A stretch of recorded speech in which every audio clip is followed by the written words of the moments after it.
حضرت عمر رضی اللہ تعالی عنہ کا زمانہ ہے جب یروشلم فتح ہوا۔ حضرت ابو عبیدہ بن جراح رضی اللہ تعالی عنہ حضرت عمر کو دعوت دیتے ہیں کہ آپ مدینے سے چلیں اور یروشلم میں پہنچیں۔ حضرت عمر مدینے سے چلتے ہیں، کتنا بڑا قافلہ لے کر کے، کتنا پروٹوکول ہے۔ حضرت عمر اکیلے اور ساتھ ایک غلام اور اونٹ بھی ایک، باری باری سوار ہوتے ہیں، کبھی غلام سوار ہوتا ہے، کبھی عمر سوار ہوتا ہے۔ حکمران تو وہ تھے لوگوں کی دہلیز پہ امن دینے والے، لوگوں کی چوکھٹ پہ جو ہیں وہ نور بانٹنے والے۔ آج کے حکمرانوں نے تمہیں رمضان المبارک کے اندر لوڈ شیڈنگ کا پیکج دیا ہے، اور آج بچے بھی تڑپ رہے ہیں اور جوان بھی سسک رہے ہیں، اور ماہ سیام میں جن اذیتوں میں قوم کو مبتلا کر دیا ہے وہ کسی سے مخفی نہیں ہے۔ اور تمہیں میں حضرت عمر کی کہانی سناؤں۔ حضرت عمر جن کو تخت حکومت پہ بیٹھتے تھے، اور ان کا تخت کو سونے زبرجد کا نہیں تھا، مسجد نبوی کی چٹائی تھی، اور سارا دن وہاں بیٹھ کے لوگوں کی باتیں سنتے، اور جب رات کے اندھیرے گہرے ہوتے عمر بھیس بدل کے مدینے کی گلیوں کا گشت کرتے۔ کہا تمہارے گھر سے دھواں نکل رہا ہے اور بچے رو رہے ہیں، ان کو کھانا کیوں نہیں دیتے؟ کہنے لگی عمر کی جان کو رو رہی۔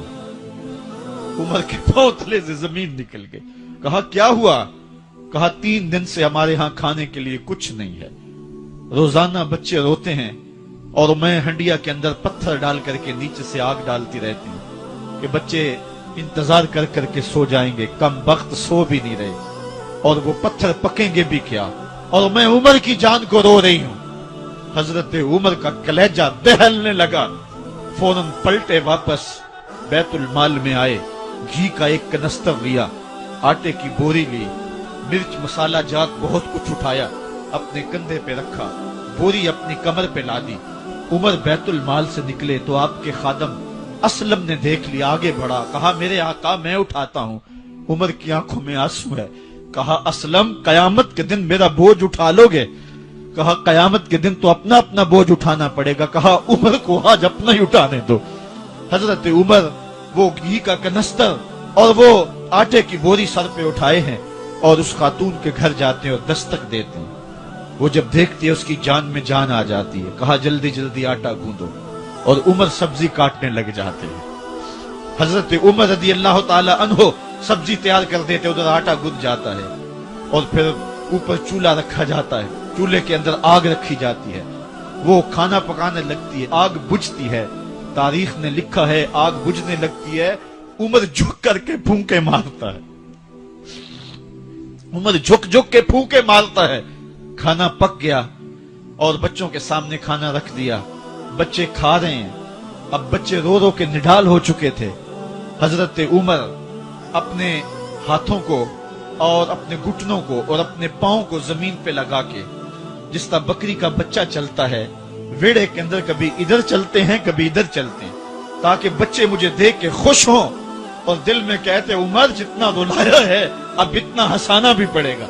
تو کبھی عمر امیر المومنین، یہ میں کسی آج کے جو ہے وہ لوگوں کے ووٹوں پہ منتخب ہونے والے حکمران کی کہانی نہیں سنا رہا، میں اس عمر کی کہانی سنا رہا ہوں جو 23 لاکھ مربع میل کا حکمران ہے، آدھی دنیا کا بادشاہ ہے۔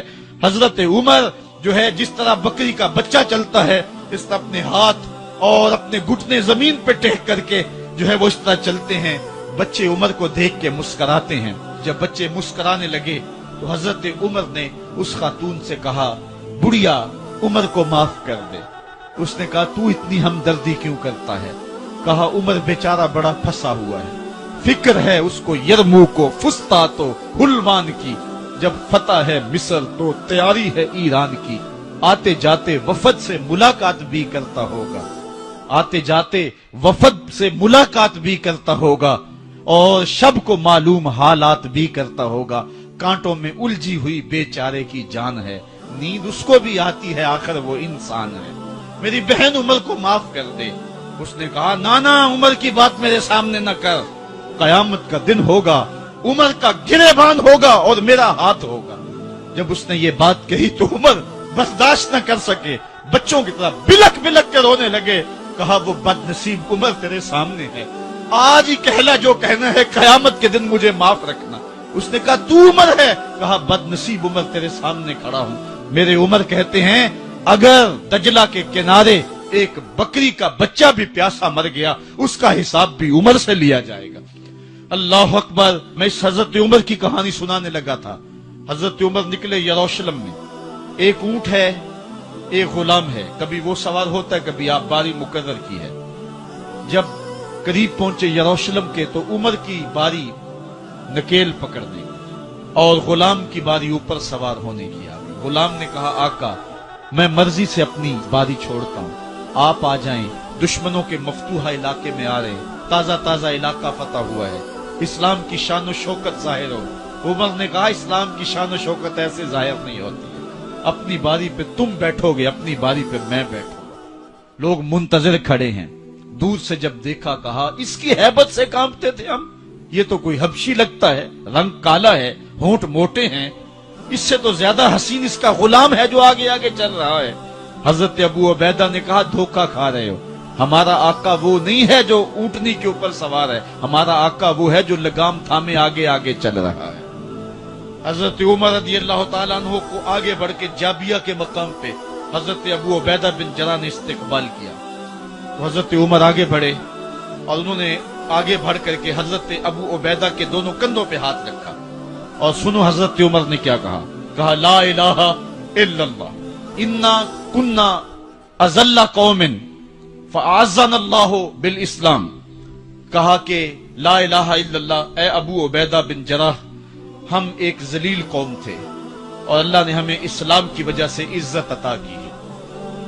اور میں تمہیں ایک تاریخ ساز بات کہنے لگا ہوں اور وہ یہ ہے کہ جب تک ہم اس عزت والے اسلام کے دامن کو تھامے رہیں گے ہماری عزت قائم رہے گی، اور جب اسلام کے علاوہ کسی اور جگہ سے عزت ڈھونڈیں گے تو رسوا کر کے رکھ دیے جائیں گے۔ یہ ہے وہ خلاصہ جو حضرت عمر نے امتوں کے عروج و زوال کا بیان کیا ہے۔ اس امت کو جو خیرات ملی ہے تخت و تاج کی، وہ پینٹاگون سے نہیں ملی، وہ واشنگٹن سے نہیں ملی، وہ وائٹ ہاؤس سے نہیں ملی، وہ محمد عربی کے جوڑوں کا صدقہ ملی ہے۔ اس لیے جب ہم نے اسلام سے انحراف کیا پاکستان حاصل کیا گیا تھا۔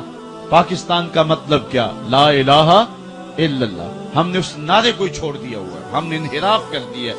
آج ہماری نظریں مغرب کی طرف لگی ہیں کہ تخت و تاج اس سے نصیب ہوتے ہیں اور دنیا کے اوپر ہم رسوا ہو کے رہ گئے۔ ہماری پستی، ہماری زبوحالی، ہماری ذلت کا سبب یہ ہے کہ جس جگہ سے ہمیں عزت ملی تھی ہم نے وہ مرکز ہی چھوڑ دیا ہے۔ اس مرکز حیات کو، اس مرکز زندگی کو، اس مرکز عزت کو ہم نے چھوڑ دیا ہے اور دنیا کے اوپر ہم رسوا ہو رہے ہیں۔ انہی حضرت عمر کی کہانی ہے۔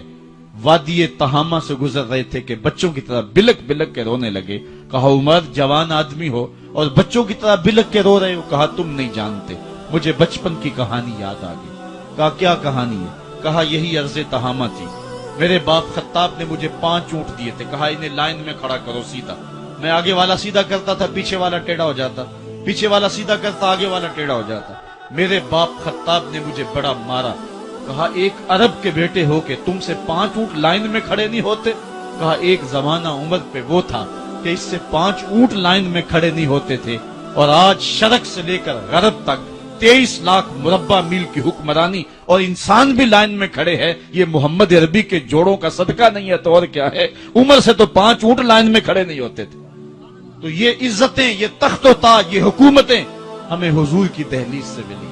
جب ہم نے اس دہلیز کو چھوڑ دیا تو دنیا کے اوپر رسوا ہو گئے اور ذلیل کر کے رکھ دیے گئے۔ آفاق کے ہر ہر گوشے میں قرآن سنا کر دم لینا،